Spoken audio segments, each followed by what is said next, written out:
वनांचल TV 24 live.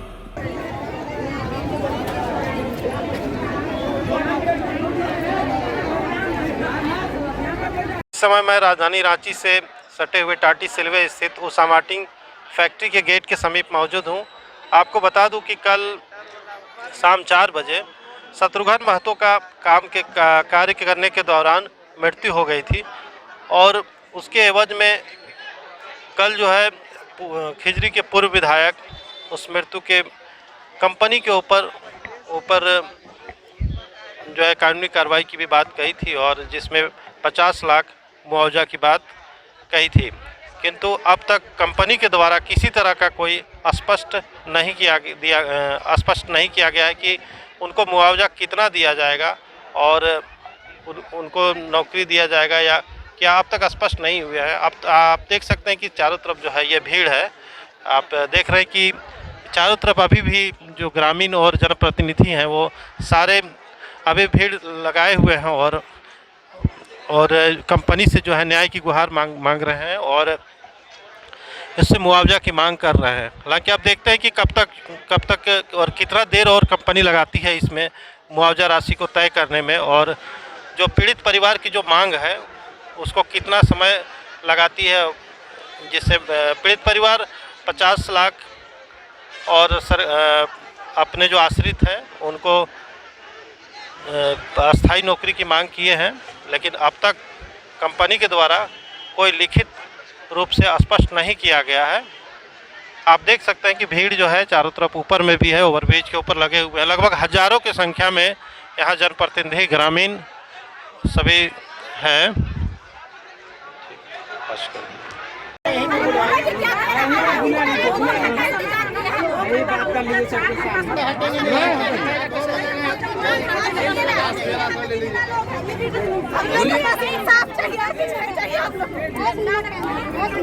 आज हम लोग के साथ हुआ, कल किसी और के साथ ही हो सकता है। इस सबसे भूल है होते रहे सब के बंद करते जाए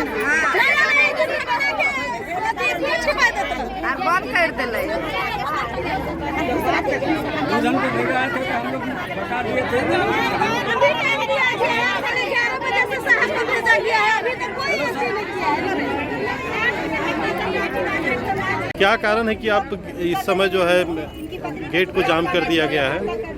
देखिए, ये उषा मार्टिन में शत्रुघ्न महतो टाटी निवासी यहाँ पर अस्थायी परमानेंट यहाँ पर सर्विस करते थे। कल 2 बजे ड्यूटी में आए थे और मशीन खराबी के कारण और प्रबंधक की लापरवाही के कारण फैक्ट्री में काम करते के दरमियान इनकी मृत्यु हो गई। फैक्ट्री में इसकी जान चली गई थी। आनंद फानन में मृत्यु होने के बाद इसको मेडिकल हॉस्पिटल में इसको एडमिट कराया गया और अगर संवेदनशील प्रबंधक होता तो तुरंत घर वाला को भी बताता, लेकिन उसको भी नहीं बताया। और जब सुबह में प्रेस मीडिया में देखा तो इन लोगों ने अलर्ट हुआ और वहाँ से भी लाश को आने नहीं दे रहा था। सुबह इसका प्रबंधक और यूनियन और यहाँ के जनप्रतिनिधि के साथ में बैठक हुई। इन्होंने जो डिमांड था उसको कहा कि हम 2 घंटा के अंदर में इसका हम समाधान निकालेंगे, लेकिन दुर्भाग्य है कि अभी हमको लगता है 4 घंटा हो गया है लाश यहाँ पर पड़ा हुआ है, लेकिन उस विषय पर अभी तक कोई चर्चा नहीं कर रहे हैं, तो कोई बर्ताव हो रहा है। ये बड़ा दुर्भाग्य की बात है। हम लोग मांग करते हैं कि चूँकि फैक्ट्री के अंदर में मजदूर का मृत्यु हुआ है, इसलिए उसके पीड़ित परिवार को कम से कम 1 करोड़ रुपया और उसका जो पत्नी हो या तो जो उसका बेटा है उसको अस्थायी नौकरी और उसका जो छोटी बच्चे हैं जो भी काम करने लायक नहीं है उसको जब तक उनकी शादी नहीं होगी तब तक पढ़ाई लिखाई का पूरा खर्च दे। ये हम सभी लोगों को मांग है। आपको ये भी जानकारी होगा, छोटा जो फैक्ट्री है जो सालाना 20 से 25 लाख रुपया का इनकम होता है, अगर वैसे फैक्ट्री का कार्यरत मजदूर का भी अगर कहीं पर एक्सीडेंट के द्वारा अंदर में मृत्यु हो जाती है तो कम से कम 15 से 20 लाख रुपया बड़ा डील करके और मजदूर का हित में देता है। लेकिन बड़ा दुर्भाग्य है कि प्रबंधक अभी क्या सोच रही है। इससे पहले भी आपको ये भी जानकारी होगा, किसी गाँव का जो यूनियन का महामंत्री था शंकर महतो कोरोना काल में कोई लोग वैक्सीन नहीं ले रहा था, प्रबंधक के कहने के कारण उन्होंने वैक्सीन लिया और वैक्सीन के दरमियान उसकी मृत्यु हो गई। आज उसकी पत्नी दर भटक रही है और लेकिन उसका बेटा को भी नौकरी नहीं दे रहा। इस तरह का संवेदनहीनता ऐसा कंपनी आज तक तो हम लोग नहीं देख रहे, पहली बार देख रहे हैं। यही कंपनी था, वही मालिक है। पहले जो भी मृतक परिवार अगर बाहर में भी मृत्यु हो जाता था तो उसका बेटा को तुरंत बुला के नौकरी देता था, लेकिन जो अंदर में मृत्यु हो गया उसको नौकरी नहीं दे रहा है। तो इस तरह से बहुत बड़ा इसका मन बढ़ा हुआ है, इसलिए निश्चित रूप से ऐसे प्रबंधक पर कार्रवाई होना चाहिए।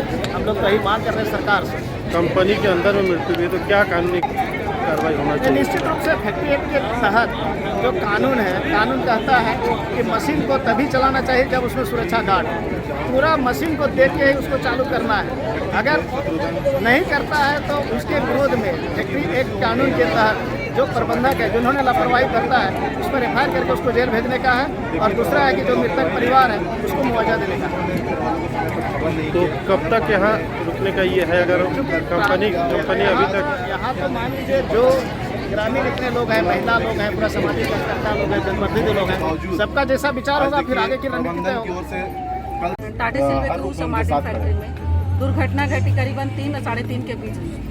और ये घटना घटने के साथ पता चला कि आकस्मिक वो दुर्घटना में डेथ भी कर गए। लेकिन यहाँ के लोग आनंद फानंद में उसको हॉस्पिटल ले जाया गया, जहाँ वहाँ डॉक्टरों ने मृत घोषित कर दिया। लेकिन जब यही यहाँ डेथ कर गया था, डेथ करने के बाद यहाँ प्राथमिक चिकित्सा का भी सुविधा होना चाहिए, वो सुविधा भी नहीं थी। आनंद फानंद में वहाँ ले जाया गया। अगर आनंद फानंद में आप वहाँ ले गए मेडिकल हॉस्पिटल, तो उसका परिवार वालों को सूचित करना चाहिए। उनका परिवार वालों को किसी तरह से सूचित नहीं कर किया गया।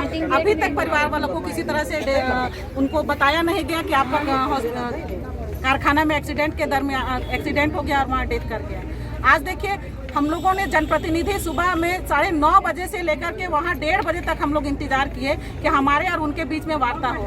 बहुत हम लोग कोशिश किए, तब जा करके वो 11 बजे के आसपास पूरे स्थानीय जनप्रतिनिधि प्लस विधायक और पूर्व सांसद रामटाल चौधरी जी और यहाँ के प्रबंधक, उषा मार्टिन के प्रबंधक और यहाँ के यूनियन, सारे लोग मिल करके हमने वार्ता किया। वार्ता में जो हम लोगों की मांग है कि यहाँ के जो मृतक के परिवार है उसे 1 करोड़ रुपये मुआवजा राशि मिलना चाहिए। उनके बच्चों का परवरिश के लिए जो पढ़ाई लिखाई का जो खर्च है उसे मिलना चाहिए। उसकी पत्नी को यहाँ पर परमानेंट जॉब होना चाहिए। ये हमारी मांग है। और ये सब मांग रखते हुए वहाँ पर यहाँ के उषा मार्टिन के जो यूनियन के मेंबर थे, अध्यक्ष, सचिव, महासचिव जो थे, उनके बीच में, प्रबंधन के बीच में, स्थानीय जनप्रतिनिधि के बीच में ये वार्ता हुई। और ये वार्ता होने के बाद उन्होंने आश्वासन दिया, प्रबंधन और यूनियन के लोग आश्वासन दिए कि ये कंपनी जो है और यहाँ का जितना भी वर्कर है ये हमारे परिवार की भांति है और हम उनके बारे में सोचेंगे, हमें 2 घंटा का समय दीजिए। उन्होंने 2 बजे का समय मांगा, 2 से अब 4 बजने जा रही है। अंदर से किसी तरह से कोई रिस्पांस नहीं मिला कि यहाँ मृतक के परिवार को आप क्या चीज मुआवजा दे रहे हैं,